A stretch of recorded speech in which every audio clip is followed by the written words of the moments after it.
All praises. So we're here in the Rondo community, cleaning up the neighborhood.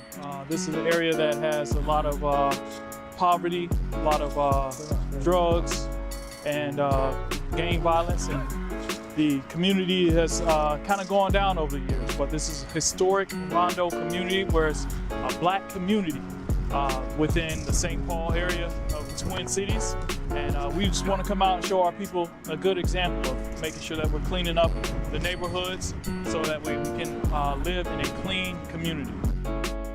You know, it's great now that we have a building, a school here, physical school here in Minneapolis, where we can be more organized and have a place for the people to come to, that we may be able to help build and grow our community in God's laws, statutes, and commandments. So it's an amazing feeling to have that opportunity.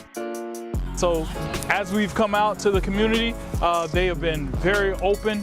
Well, we all supposed to be doing this. Everybody that's out here, they supposed to be helping do this stuff too.